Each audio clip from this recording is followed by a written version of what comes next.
So we're getting a little bit of snow here, and I figured it was a perfect time to talk about ego, how slippery it is. Because I'm sure you've been in meditation or maybe in a state of mindfulness, and you're suddenly, something pops up and says, this is boring, you're wasting your time. And then you recognize that that's the ego. That's the thing, the social conditioning that you went through for your whole life, telling you something that society would deem correct. But it's not even close. And you also have to recognize that ego is definitely a part of who you are, and you don't destroy it, you don't get rid of it, you don't diminish it, you integrate it. So in some weird way, ego becomes more a part of yourself than it ever has been before.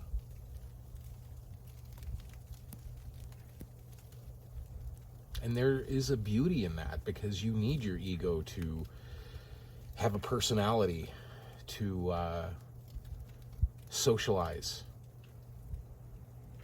to know when it's time to pay your bills, because you egoless would forget all of that. But it's funny, because the more aware you are of yourself in every given moment under all sorts of different stimuli, it just brings it up even more. And then there comes a point where it pops up and you start laughing at it. But as soon as you question it, it dissipates so quickly. It's like throwing an ice cube in a hot tub. As soon as you recognize it's there, it's gone. And then it tries to find a new way to come back in. And that's fine too, because that's just the endearing quality of mindfulness, right? Like, we want to go to deeper layers of ourselves. How far does this go? I personally don't believe there's an end to consciousness. I don't believe that enlightenment or awakening is the end goal. I mean, it may be for some people. Maybe there's a point where you recognize the true self and you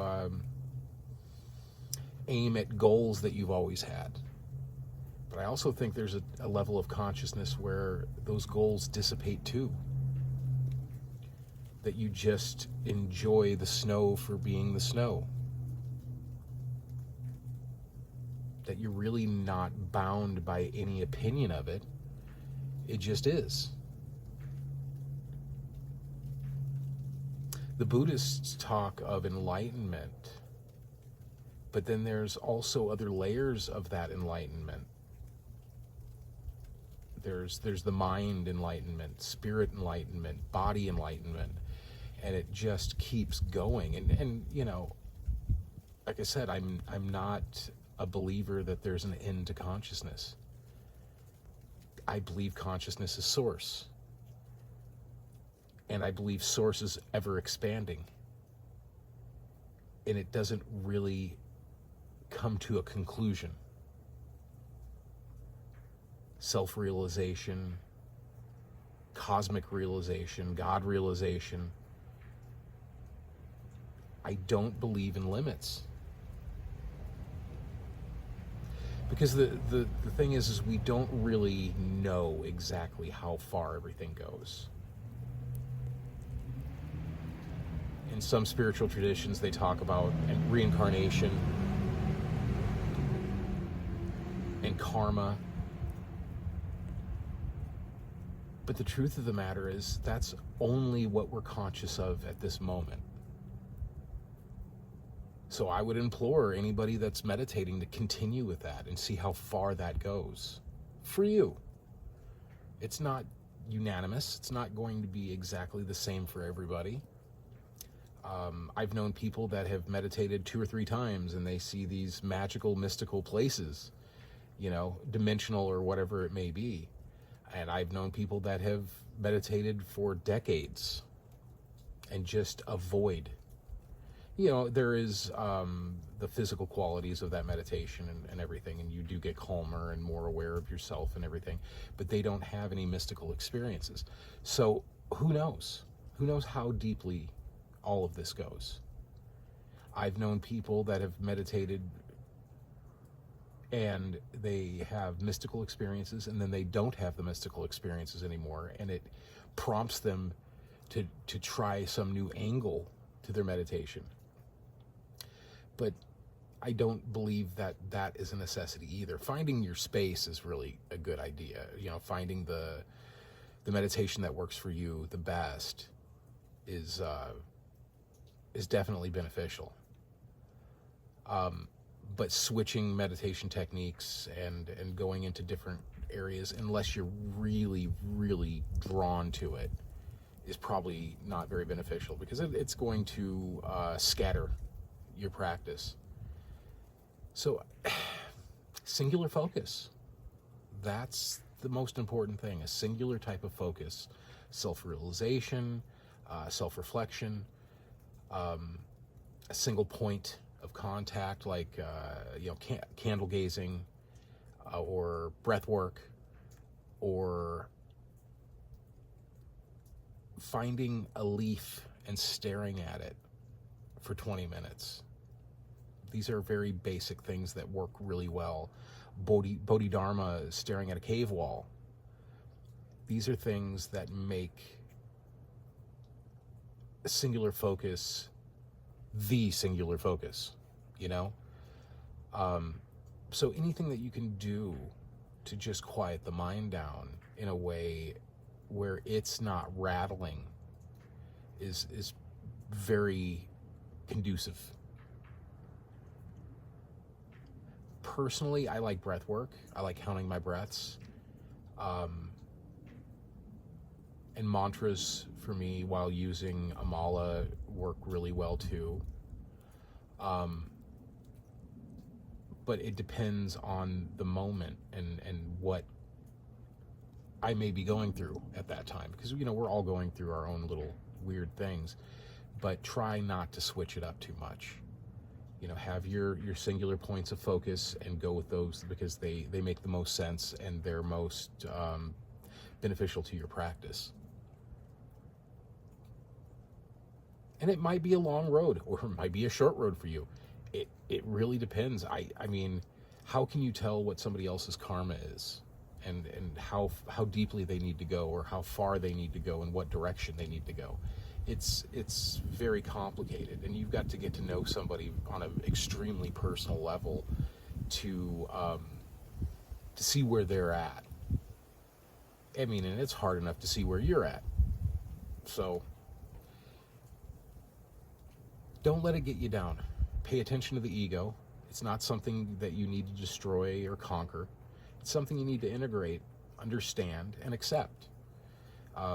That's why Carl Jung's shadow work is so very, very important.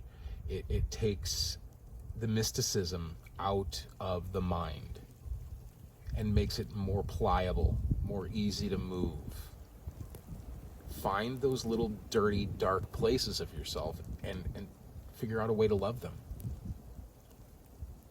Either by saying that, that's not me anymore and I don't do those things, or by going, I was justified in my actions.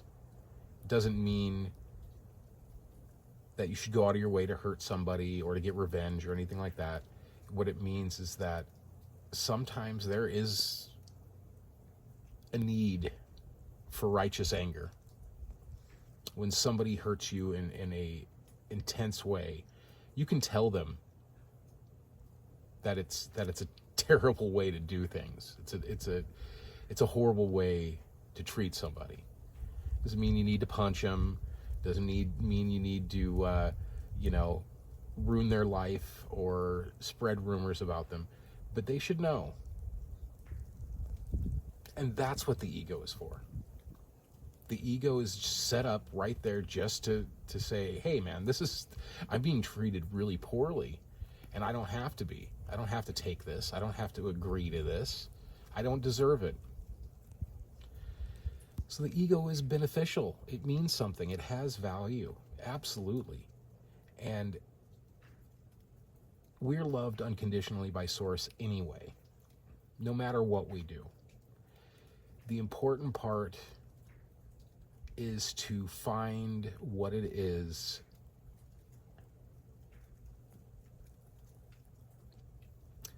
that allows for the most kindness, the most generosity, the most love. And sometimes that's walking away. I mean, sometimes that's just telling somebody that you're not going to accept the way they're treating you. That can be a form of kindness too. That's a kindness to yourself and to them, because now they know that that's not appropriate. And I know it sounds very Mr. Rogers, but Mr. Rogers really wasn't off point that far at all. Like, society likes to make fun of people that are kind and loving and accepting because it's so foreign. You know, we've never been taught that. We weren't taught that in school. We weren't taught that by our family in most cases. But really, all kindness is just not accepting bullshit as an answer. From yourself also. You don't have to accept your own bullshit answers. You can go a little deeper into it. And in a way, that's like unconditional love. I love you so much, I'm not going to let you step on my foot anymore. Whether that be somebody outside or the person inside. So just take a look at yourself. Take a look at your ego, see what it's doing, where it's going, why it's doing what it's doing. And in many ways, that's just enough. And as always, much love.